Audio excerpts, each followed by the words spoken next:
Thank you for introduction. Hello, my name is Seyoum Senay. I am leading the FDA CDER NextGen Portal Informatics initiatives in support of human drug application review to advance the FDA public health mission. FDA disclaimer.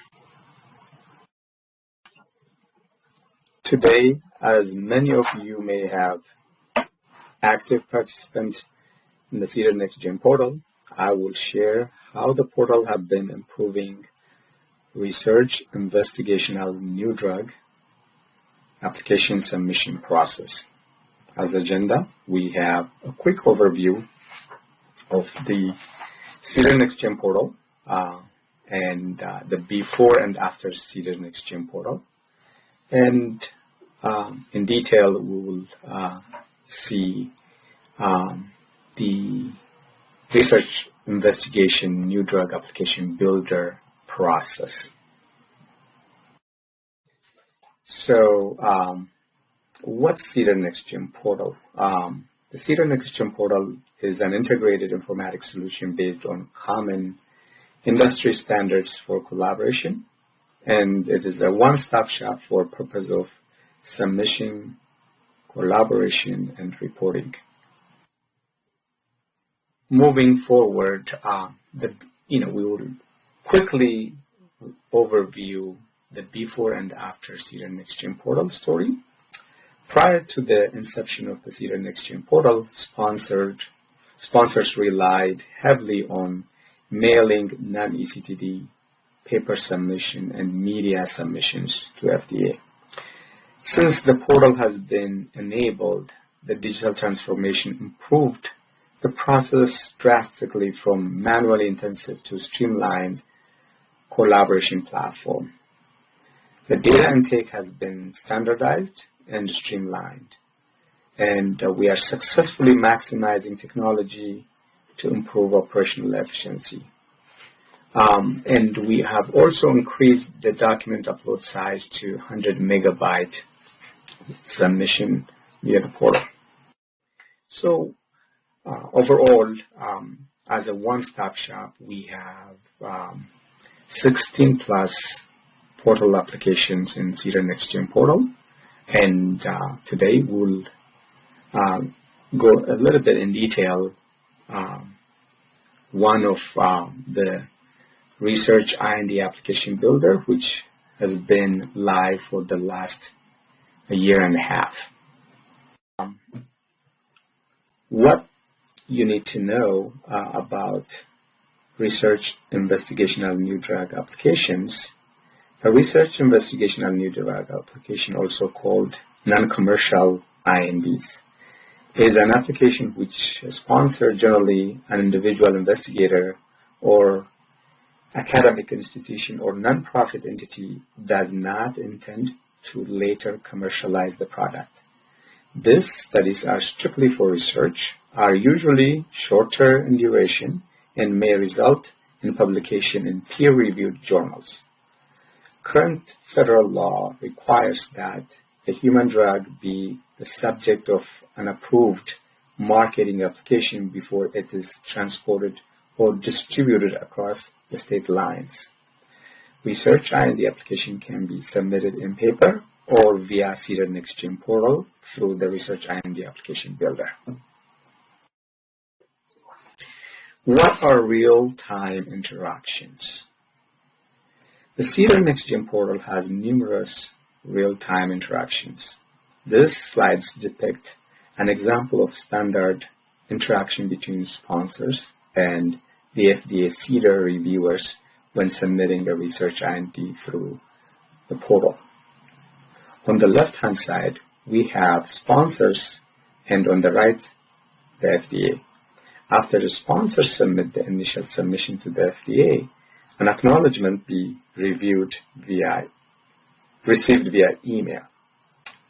During the review process, if the FDA identifies any need for additional information, FDA may request an information request for the IND sponsor to respond via the portal.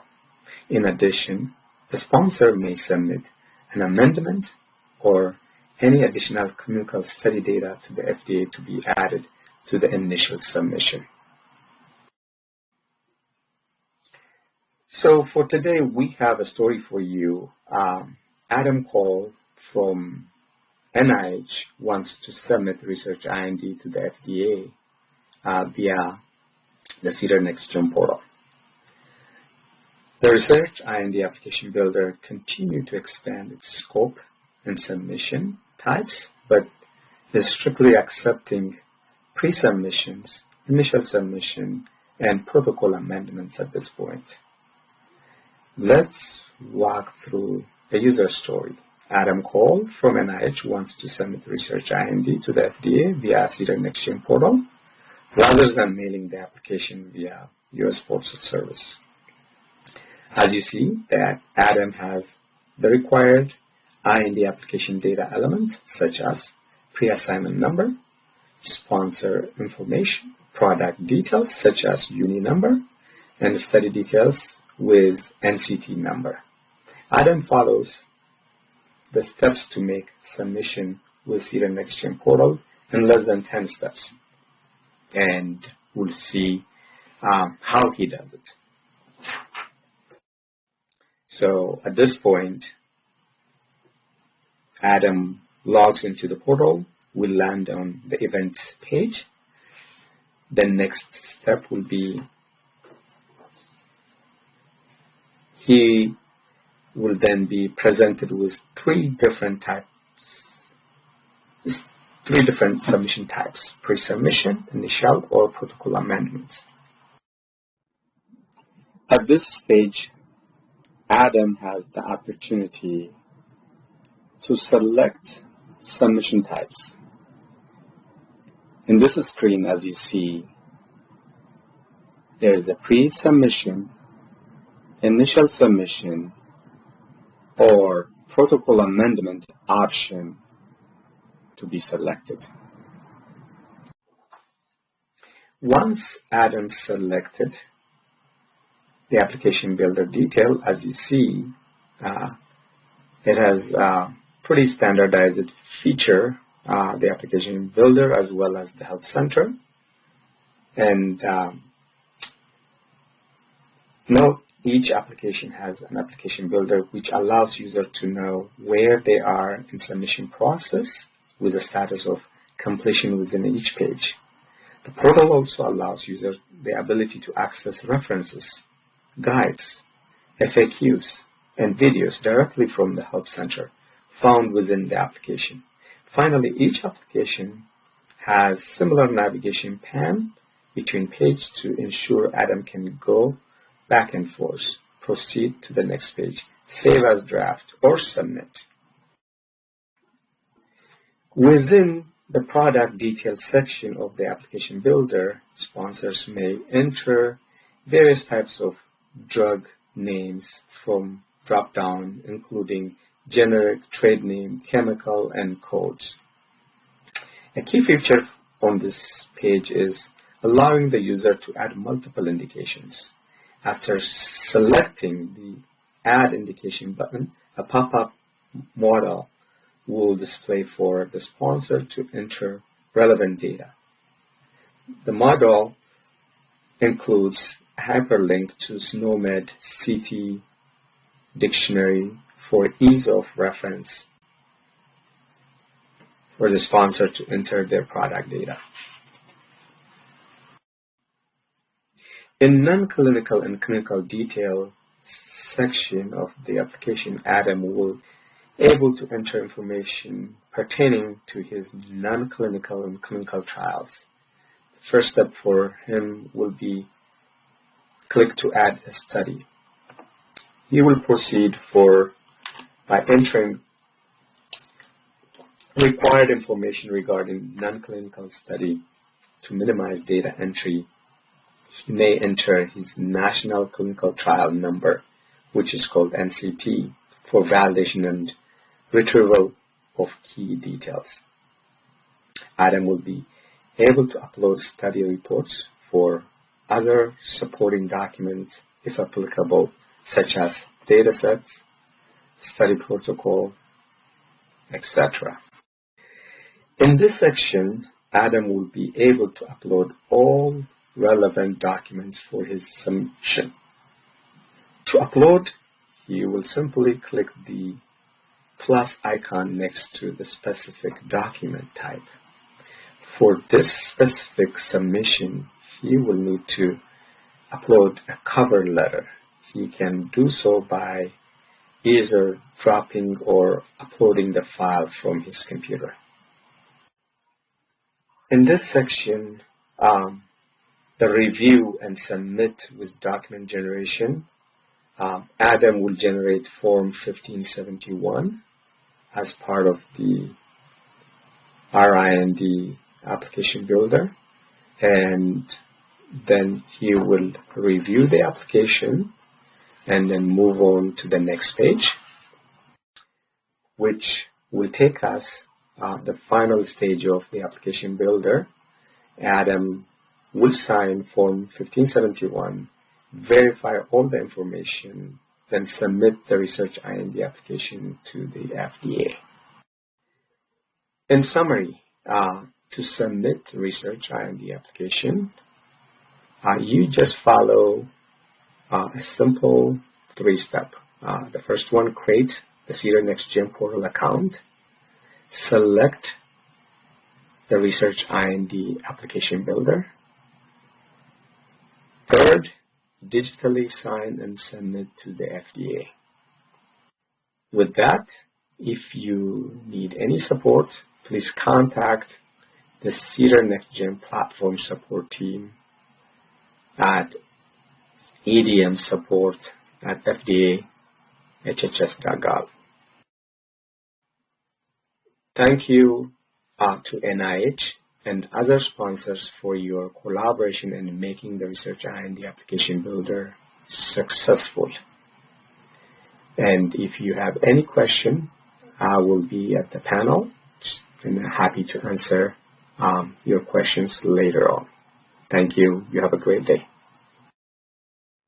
Hello, my name is Jonathan Resnick. I'm in the Office of Business Informatics in CDER here at FDA. And today I'll be giving updates on eCTD. Our learning objectives for today are, number one, we want to be able to describe the updates to the eCTD validations. I want to make sure you understand what the latest updates are. I want to make sure you understand how to access the eCTD guidance, latest specifications and validations. We also want to make sure you walk away understanding our metrics when it comes to electronic submissions, what % of these are coming in eCTD, how many submissions CDER has been receiving overall, listing out the 5 most common errors when submitting an eCTD format to help you avoid those, opening a window, kind of shining a light on the most common questions our eSub team has been receiving, and then talking a bit about the next major version of eCTD that's being worked on today. So one of the important new things to understand about eCTD validations in the last year is that there's an old Module 1 that was using an outdated DTD version, 2.01. That's no longer supported. This old version of Module 1 was actually replaced back in 2015. And it was replaced with DTD version 3.3. So you need to use that now to pass validation. Shouldn't be a problem. 3.3 has been out since 2015. And there's a FR notice here if you want more information. The other key piece of validation information I want you to be aware of is that we did raise the severity of validation 1306 and 1323 to high. So if you fail these, that does result in a rejection. So we have a couple of slides here. We're going to talk about these to make sure there's a good understanding. But in general, 1306 means no leaf element for the file, meaning you provided the file in the eCTD sequence folder, but you didn't reference it properly in the backbone. 1323 is the opposite. You referenced something properly in the backbone, but you didn't actually include the underlying file in the eCTD sequence folder. And we also have a link here to the Federal Register notice about this change. This slide gives you an idea about how 1306 errors impact FDA. I'm going to walk you through this from left to right. So all the way on the left-hand side, we have the eCTD sequence folder, and in it, there is a folder for a study XYZ123. And in that folder, there are 7 files submitted for that particular study. But the last 2 files were not referenced in the eCTD backbone. What that means is as we shift to the right and we look at this box called eCTD Viewing Tool, when the reviewers are in FDA's eCTD Viewing Tool, they're not going to see those last 2 files displayed because they weren't included in the eCTD backbone file.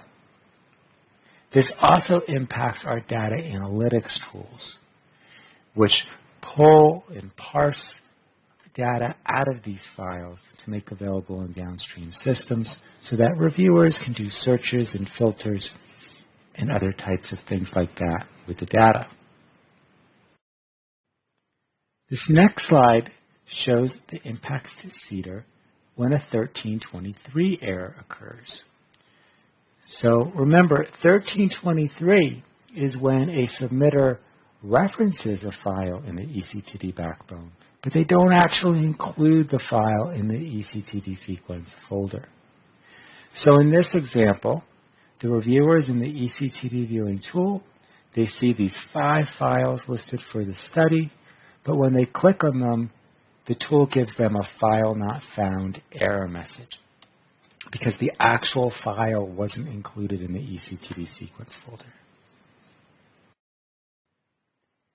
So now we're going to shift to make sure that everyone understands where to locate the latest version of the eCTD guidance, specifications, validations, any news, any presentations, anything related to eCTD.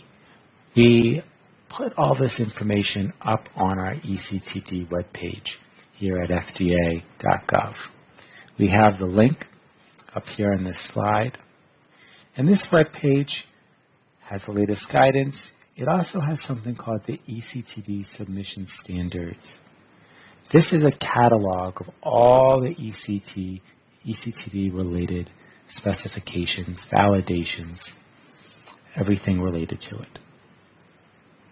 We've put a red rectangle around the links on the screenshot from the eCTD webpage to just help you see where this eCTD Submission Standards link is so you can access it easily. And the webpage also includes important dates, notices, past presentations, and more. Now we'd like to share some metrics, specifically about eCTD submissions. So, CDER submissions that have come in from October 1st, 2021 through April 30th, 2022 are represented on this slide. During that time period, CDER received approximately 203,000 submissions. 94% of them were in eCTD format. 5% were electronic but not in eCTD, and then 1% were paper. So this non-eCTD and paper, this is primarily made up of research INDs and Type 3 drug master files. And that's because those happen to be 2 types of submissions which are not required to be submitted in eCTD. So we tend to see a mix. Some of them come in eCTD format, some do not. And here, as the eCTD submissions are coming in, we went ahead and took a dive in to see what are the 5 reasons that an eCTD submission would be rejected. And so we just looked at the top 5 here to help everyone understand where the major pain points are. So you can see here, duplicate sequence makes up just more than half of the eCTD rejections. And then coming in second would be high error. And high error means that the eCTD validation tool has run and it's detected one or more high severity eCTD validations, and that would result in a rejection. And then to a smaller degree, we have invalid format. So this could be submission comes in for an NDA, but it's not in an eCTD format. We have wrong center. We see probably on average of at least once a day, a submission comes into CDER, but it was actually a CBER application. And then finally, an application mismatch. That's where the application type and number that's provided in the eCTD message or backbone file is not the same as what was provided on the application form in the eCTD sequence folder. So let's take a bit of a dive specifically into these eCTD high errors. So we've seen code 2034 trigger the most of these, and that's for submission type is invalid for the application type. And I'm going to get in on the next few slides a little more about what that means. We also have code 2022 submission subtype is invalid for the submission type. Code 1734, a data set named ts.xbt with information on study start date must be present for each study in Module 4, and it provides the sections as well as Module 5. And then finally, validation code 1789, a file has been submitted in the study section without providing an STF file. An STF is a study tagging file. If you're providing information in most sections in Modules 4 and 5, it does require that you submit a study tagging file. So, I think we're ready here for our first challenge question. So here we go. Most eCTD submission failures are due to A, duplicate sequence number, B, eCTD validation error, C, submission sent to the wrong center, or D, there's a mismatch between the data included in the eCTD message and the application form. So take a moment, think about what the answer would be. All right. If you chose A, duplicate sequence number, you are correct. All right. Let's take a look at the top 5 questions the eSub team has received over the last year. Where do I place my content? How do I send ECG waveforms? What eCTD submission type subtype should be used? How to remove duplicate content? And what file formats does FDA expect? So we're going to tackle these one by one. Where do I place content? A key resource for placing content is called the Comprehensive Table of Contents, Headings, and Hierarchy. And here we have just a screenshot of the first page of that document. This document gives quite a bit of granularity. It lists all the predefined headings and subheadings. In some cases, you can see it goes 4 levels deep to help industry understand where to place their documents within that eCTD table of contents. This covers all 5 modules. In addition, if it's still not quite clear, there's another document out there that was produced by ICH, International Council on Harmonization. This is the same body that developed eCTD. The group put out, the M4 group in ICH put out a document called Organization of Common Technical Document for Registration of Pharmaceuticals for Human Use, Guidance for Industry. And in here, it has some more detail on where to place content, particularly when it comes to the quality section in Module 3. And then, of course, there's always your FDA regulatory project manager you can reach out to. Remember, they're reviewing these applications all the time. So for you, this might be your first foray into submitting a drug application to FDA. But for that regulatory project manager, they see these applications all the time. So they may be able to help you as well when it comes to where should I place something if you've looked at these other documents and it's still unclear. And then, of course, we have our eSub team. They're always ready to help assist, point out where the resources are. Maybe the particular question you have is something that they actually know the answer to from something that came across in the past. All right, the next question, how do I send ECG waveforms? Sometimes these are also called AECG waveforms. Now, for quite some time, these AECG waveforms were being submitted to its own repository. There was a portal specific for it. Recently, that was closed down, and instead instruction has been given to industry to submit that information directly to the study. So, where are the resources? How do you do it? So one is we recently made an update to the eCTD Technical Conformance Guide, just giving some brief instructions on where you send these ECG waveforms. And basically, what you do is you submit them under the study in whatever application that study belongs. So if these are going to a study that was done in an NDA, then you would submit the ECG waveforms in eCTD format to that NDA, and you'd be placing it under that existing study.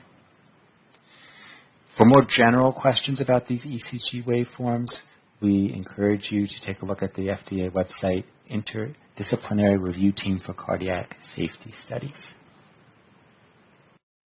All right, now we get into the next question. What eCTD submission type subtype should be used?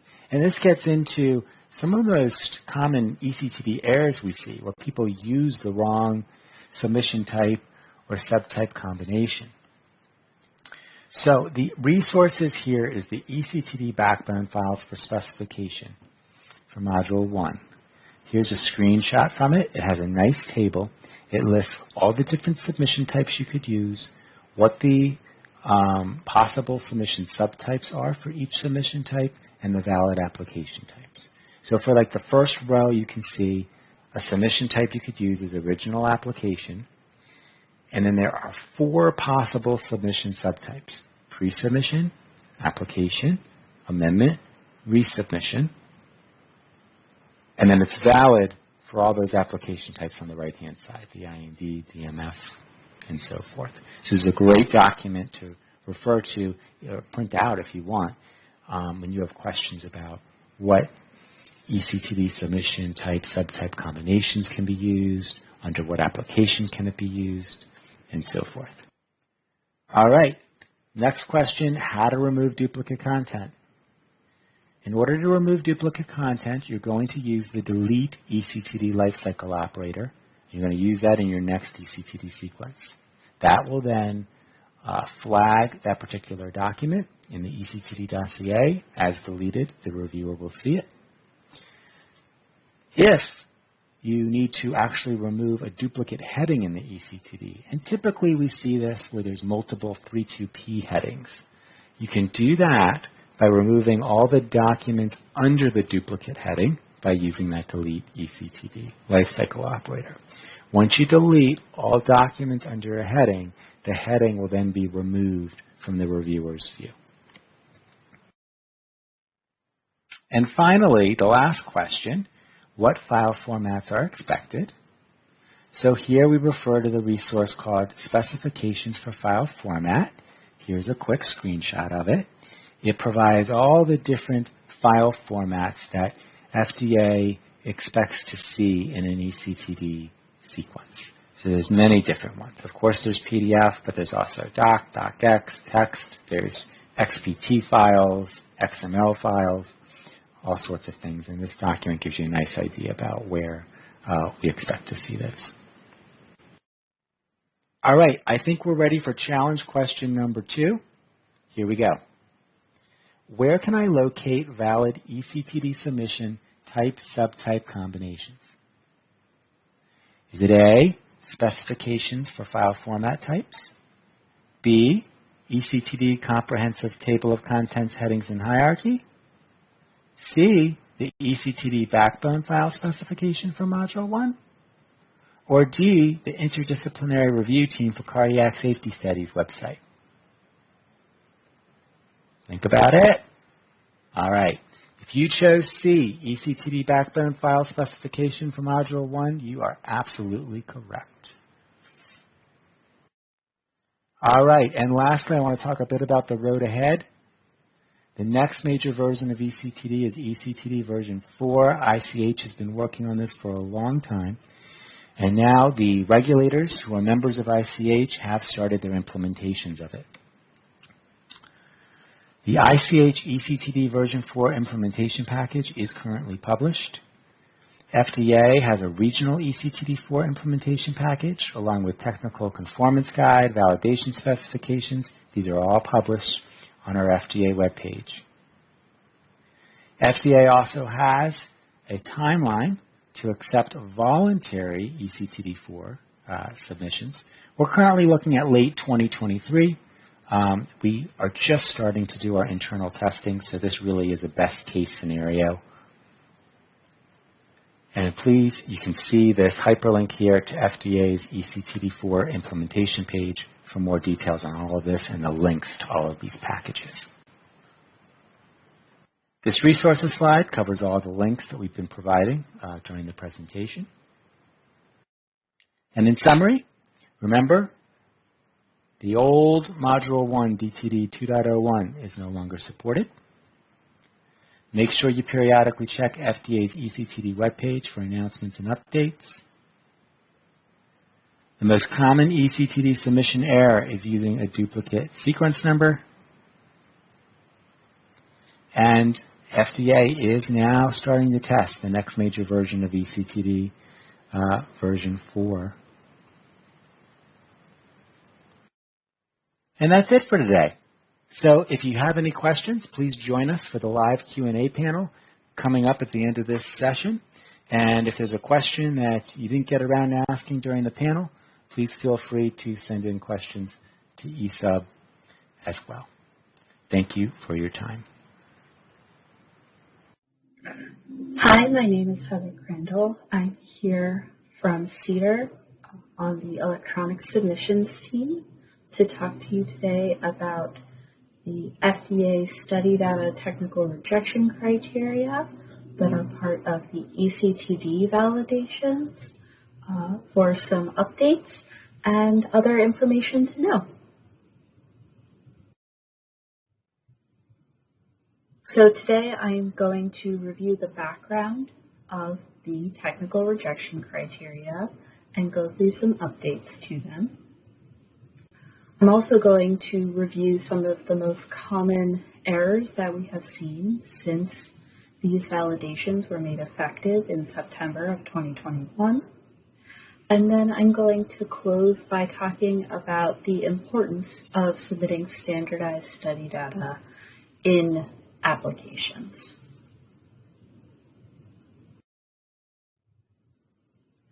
So some background for the validations. Many of you may know the validations and the standardized study data requirements are based in a document known as the Study Data Guidance. And the guidance states that sponsors must conform to standards as listed in the FDA Data Standards Catalog. For several of the clinical and non-clinical study categories, these dates have already passed, being in 2016 and 2017. However, there is a new requirement added to the catalog for CBER non-clinical studies submitted to NDA, BLA, ANDA, and commercial IND applications. And that is for studies that start after March 15th, 2023.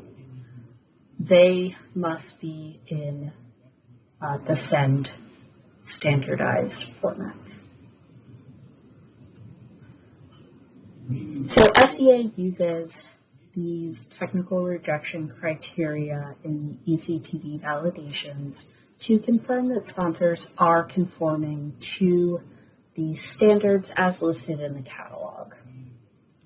And you can find more detail on the validations themselves in these documents. Previously, there used to be a standalone document for with details and information about the study data technical rejection criteria.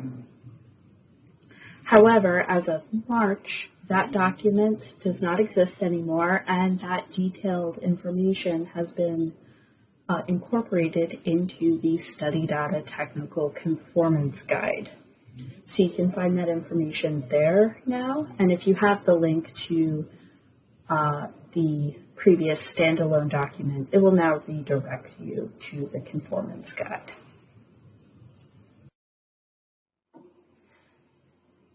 To review the validations, 1734 is looking for a dataset named ts.xpt with information on the study start date to be present for each study that the validation is checking. 1735 is looking for correct STF file tags to be used for all standardized datasets and corresponding defined.xml files. And 1736 is looking for specific datasets, the DM or the ADSL dataset, and a defined.xml file, depending on if it's checking for send, SDTM, or ATOM data. 1737 is not typically included when talking about the technical rejection criteria because 1737 is a medium level error and therefore would not result in a rejection based on receiving this error. However, along with 1734, 35, and 36, 1737 was updated with its effective date to also include the CBER Module 4 requirement to become effective in March of 2023. And 1737 is looking for no more than one data set in a particular study of the same name should be submitted as new. So this is checking for proper life cycling of data set files. There has also been another update to the eCTD validation specification. So I recommend looking at that document, which is linked on this slide.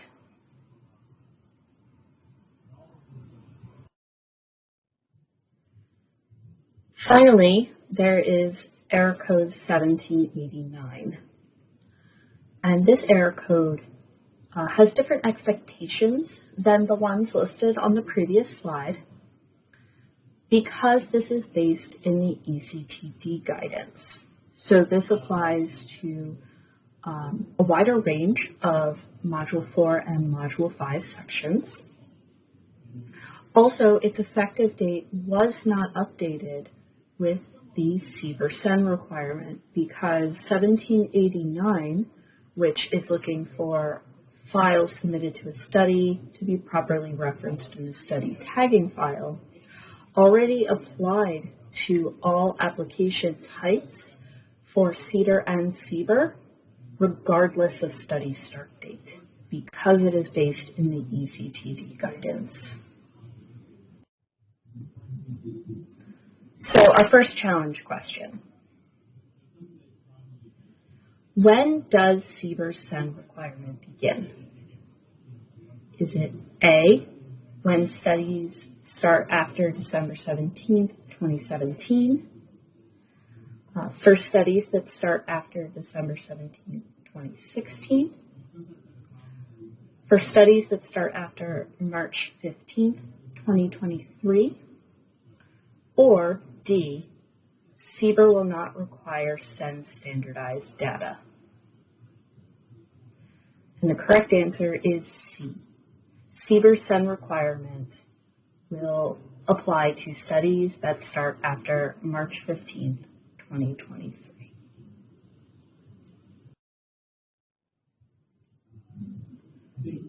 Getting into some of the data around the study data eCTD validations. This is a general trend line for submissions to CDER since the TRC were made effective in September of 2021. So you can see there has been a general downward trend of rejections based on these validations since they were made effective.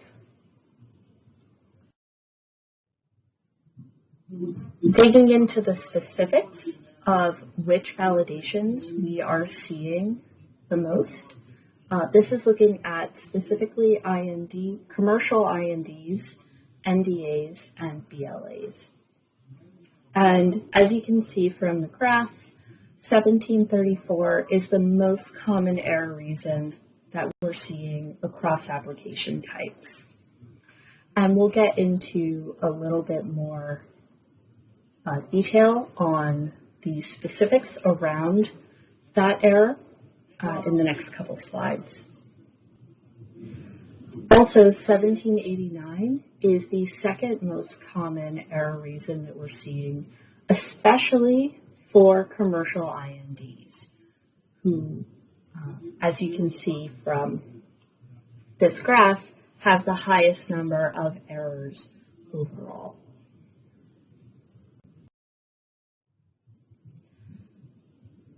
So what error are we specifically seeing for 1734 when we say that this is our highest error that we're seeing? So 71% of the 1734 errors that are leading to rejections are because no ts.xpt was found within the study when the validation was expecting to find one. There are a couple other reasons that 1734 may be triggered for an error. However, the vast majority, 71%, are because no ts.xpt was found.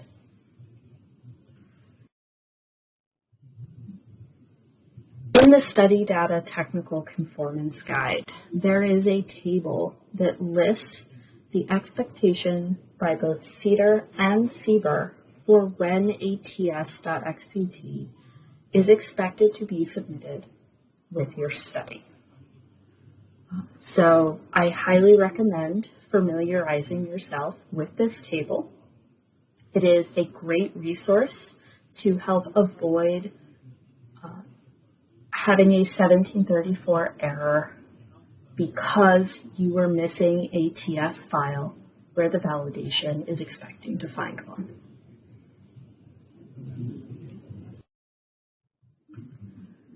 Looking at our second most common error, 1789, we're seeing that 87% of the errors for 1789 were found in IND applications. So this is something to keep in mind as you're putting together your submission. That study tagging files are important, and that all files submitted to studies should be referenced and associated with a study tagging file.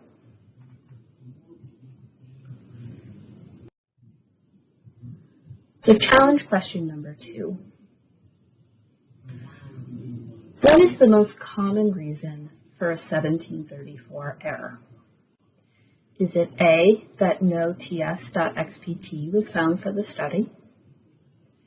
B, that the study ID in the ts.xpt does not match the study ID in the STF. C, that no ts.xpt with a value for the study start date was found. Or D, that the study start date was incorrectly formatted.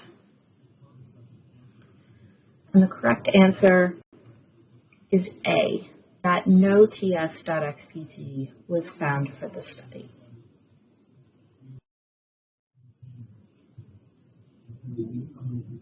I want to close on a little bit about why standardized study data is important in application submissions and the benefit of having standardized study data included. I want to take a look at this by the validation codes themselves. So why is 1789 important? So the study tagging file provides a unique study ID and study title for each study.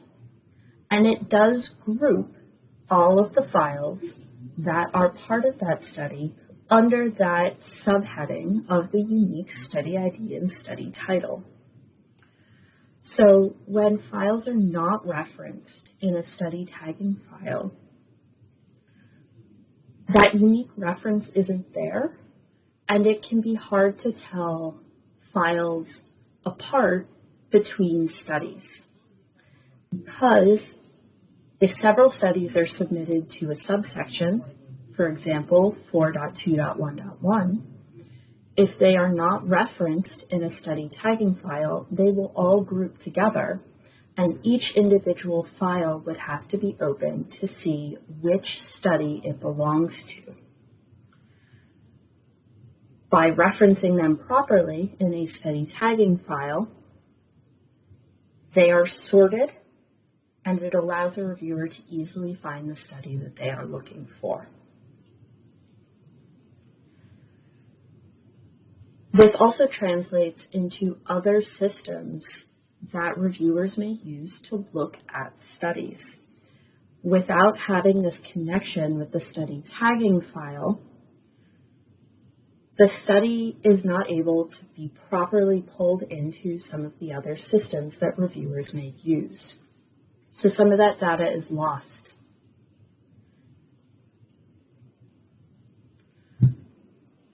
However, when they are properly organized by study tagging file, not only is this easy for reviewers to locate the study they're looking for, locate the file they are looking for within that study, but it can also translate to other systems by pulling that metadata over, so that way the full study and all of its associated files can be properly populated, because that connection has been made.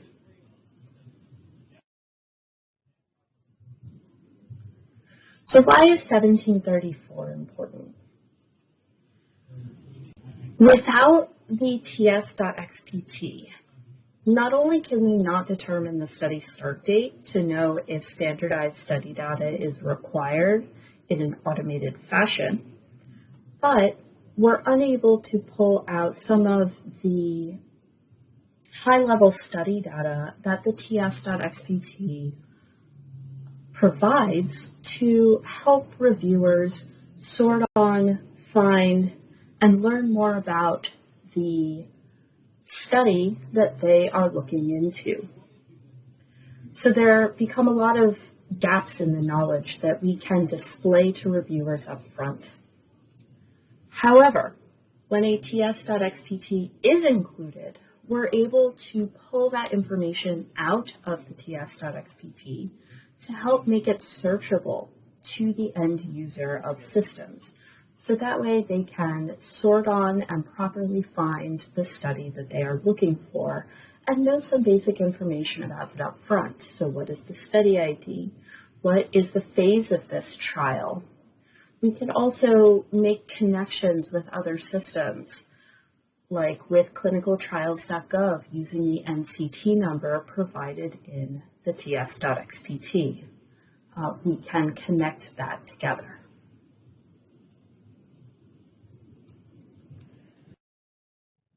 And finally, getting at 1735 and 1736. So 1735, similarly to 1789, the file tags actually act as subheadings within the study itself. So they have been properly grouped into a study tagging file, and then the file tags within that act as subheadings to the study. And this helps sort the information out. So that way, if a reviewer is looking for specific data sets, they only want to look at the SDTM data of a study. They're able to quickly find those files, as opposed to having to sort through the SDTM versus listing versus analysis data that may all be within the same study. This also allows for more information to be populated in some of our other systems. So we can pull out this metadata to show reviewers a breakdown of the study they're looking for, so that way they're aware that, hey, a case report form was submitted to the study. Here are all of the analysis data sets for this study. It allows for this sorting and grouping and makes it easier to locate the information within the study.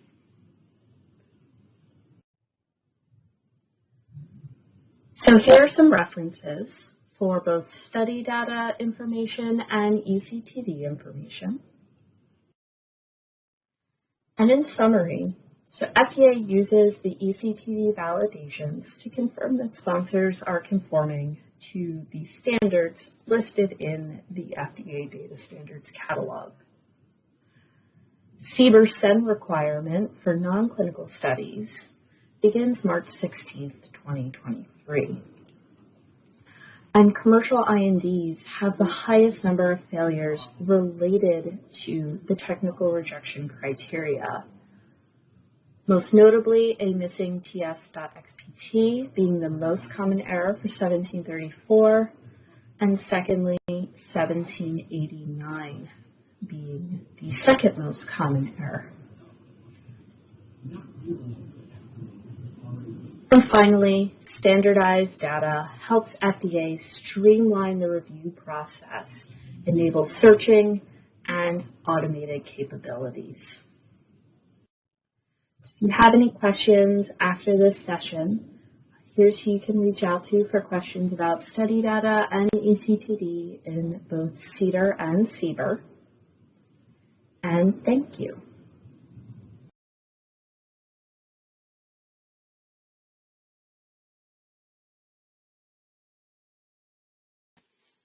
Thank you all for another great round of presentations. To finish up the day, we'll now enter into our Q&A panel session. If you haven't had a chance to enter your questions into the Q&A chat pod, please do so now. We'll answer as many questions as time allows. We have some questions coming in right now, and the first group of questions is addressed to Seyoum Senay. And here's the first question. Which is the preferred method of research IND submission to CDER? Via NextGen Portal or as an EIND via ESG?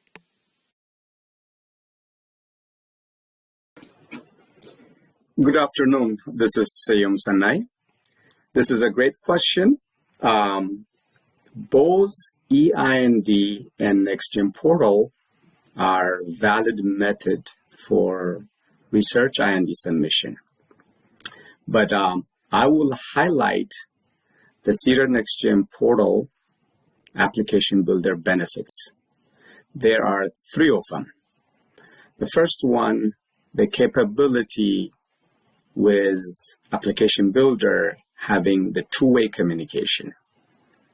The second one, via the CDER NextGen application builder, you can validate the National Clinical Trial Number, NCT number, from clinicaltrial.gov. Essentially, what that gives you, data validation.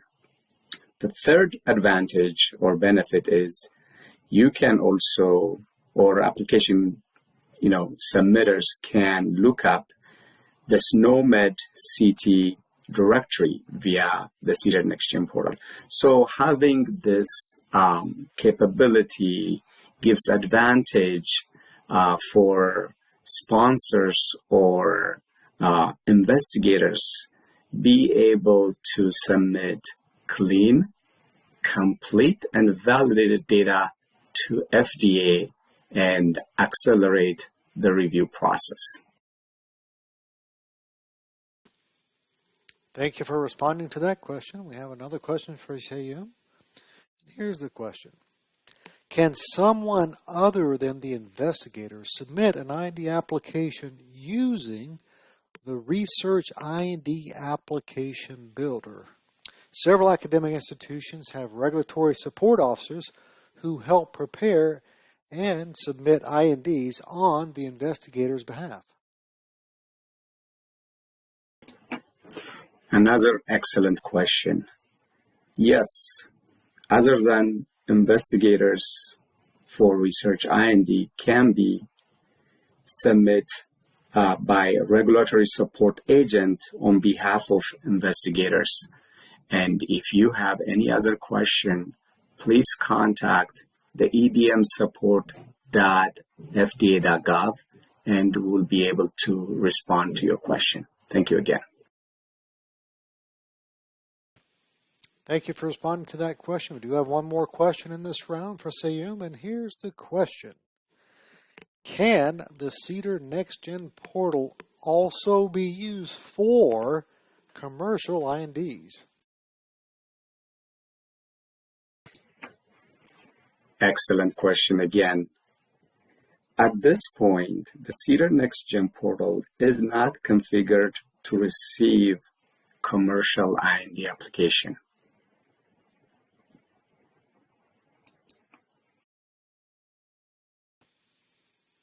Thank you for responding to that question. Moving on to our next panelist, we have some questions for Jonathan Resnick, and here's the first question.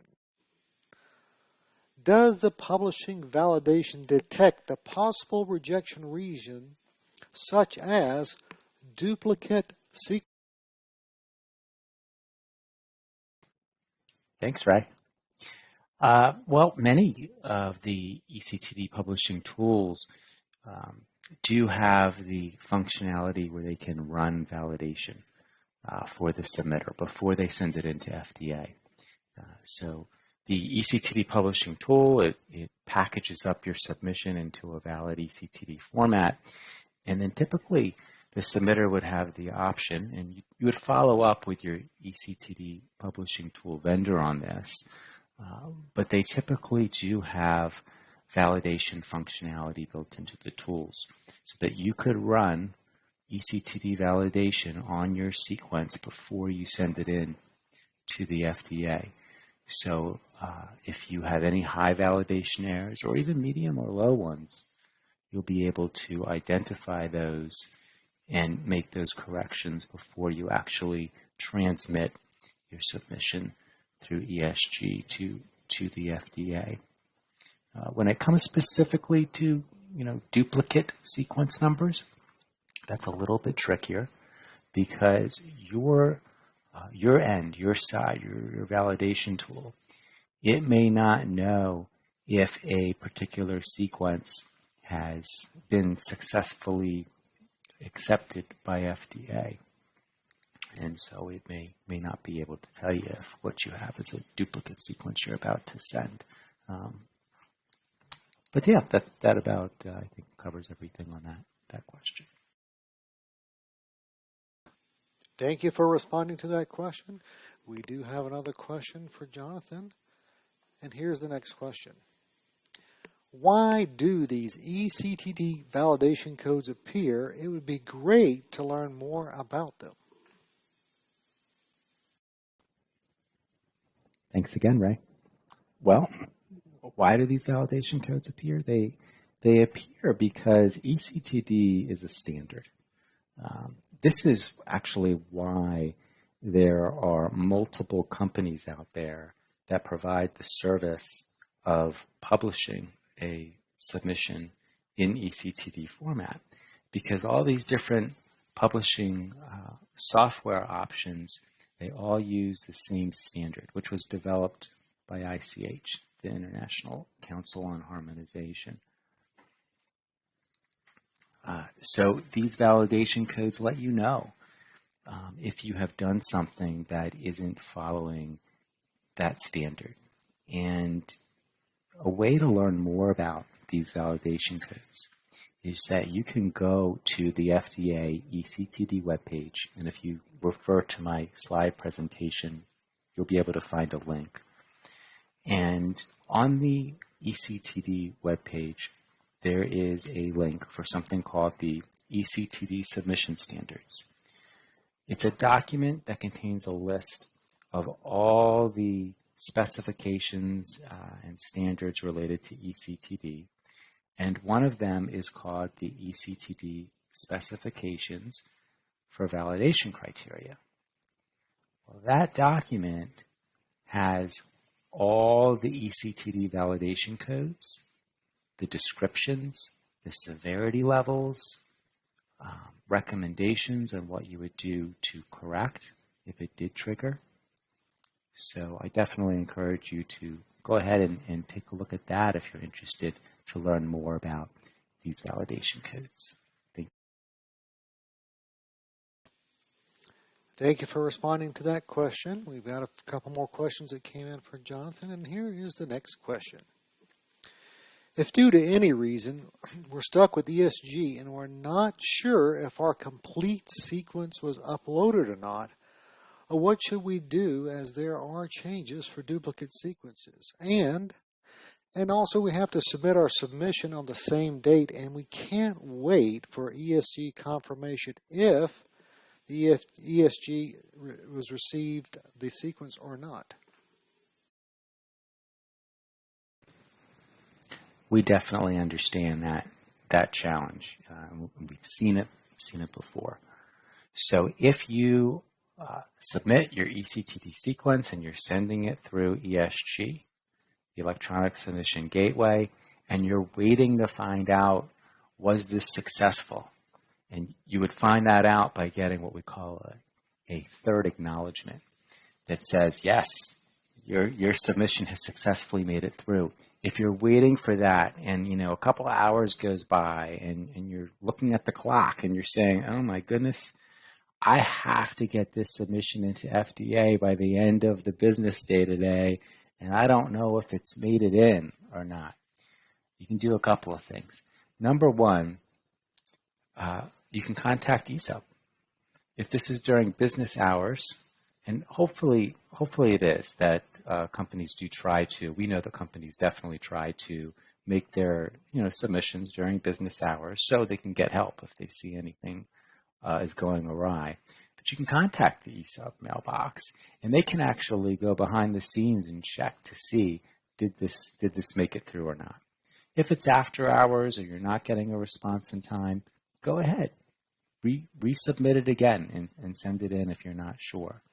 There's nothing new about errors related to duplicate sequence numbers. There's no new validation that's been put in place regarding that.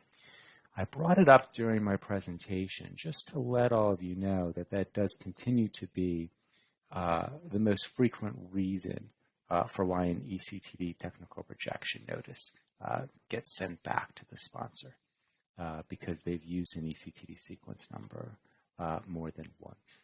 So hopefully this information helps you with that question. If not, you can always contact our ESUB help desk, and they'll be more than happy to walk you through it. Thank you. We have one final question for Jonathan in this round, and here's the question. Does the eCTD system maintain a versioning process every time there's a change to the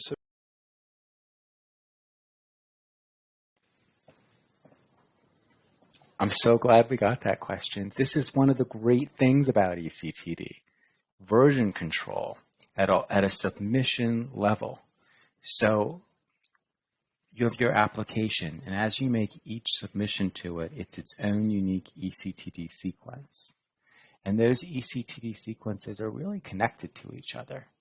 Because if you send in, say, sequence 1, and then you decide that you're going to update a file, that you previously sent in sequence 1, and you're going to do this in the next sequence, there is something called eCTD lifecycle operators. So, don't have to know a whole lot about this, but your eCTD publishing tools that you're using, that software, if you're making a change to some of the content that you previously submitted to FDA, the eCTD publishing software that you're using is going to be asking you questions in a way where it's able to connect this updated document you're providing the FDA with the previous version you had provided in an earlier sequence. And the eCTD system, we'll call it system, it keeps track of all of these connections. And so it should be keeping track of it on your side.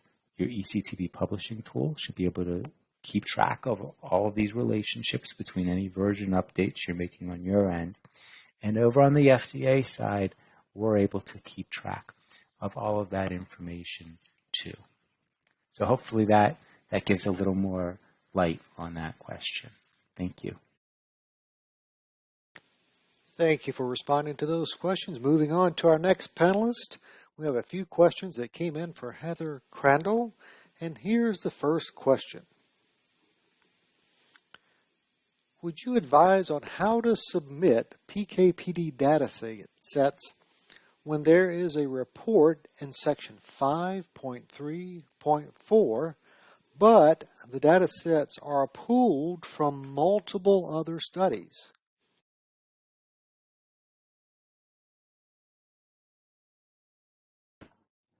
Yeah, that's a great question.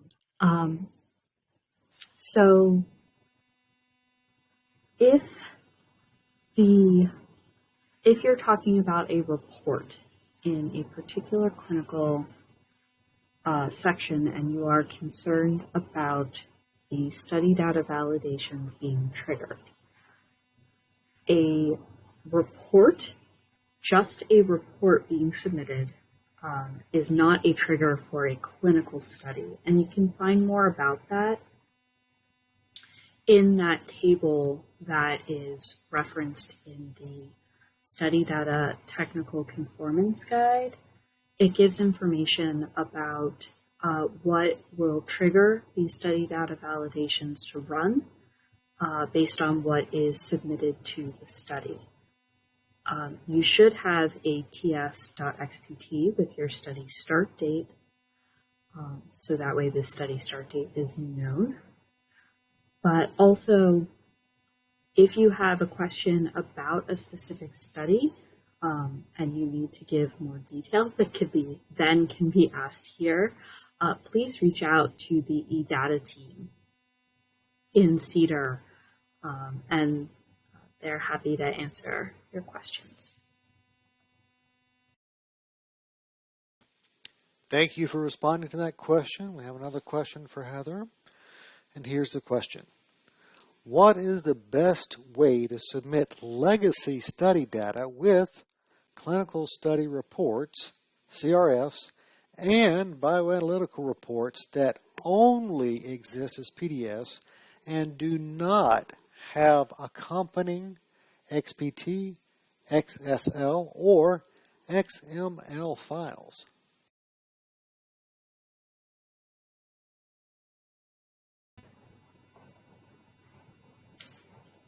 Yeah, so for submitting legacy study data, it should still be referenced in a study tagging file in accordance with 1789. Proper file tags should still be applied even if this is a legacy or non-standardized study. And there are file tags that give descriptors about it being legacy. So you would still want to submit it into your proper eCTD section using all of those pieces that are part of the eCTD standard. And you would want to create the ts.xpt file with your study ID, and your study start date within there, so that way it's known what the study start date for this study is. So you would still want to include that XPT file in there with your non-standardized study.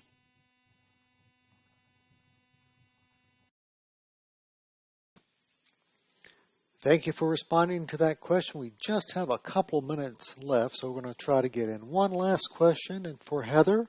And here's the question. I'm submitting to CBER.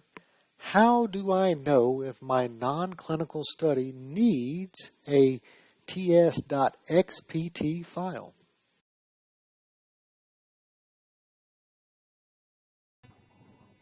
Great question. So that table that's in the Study Data Technical Conformance Guide gives what sections a ts.xpt needs to be submitted for, for what study your, for what eCTD section your study is being submitted into. And it gives a little more detail around that. If you have questions about a specific study for CBER, I would reach out to the CBER eData team. I gave their email in one of the slides in my presentation. So I would reach out to them and they would be able to provide you more information on your specific case.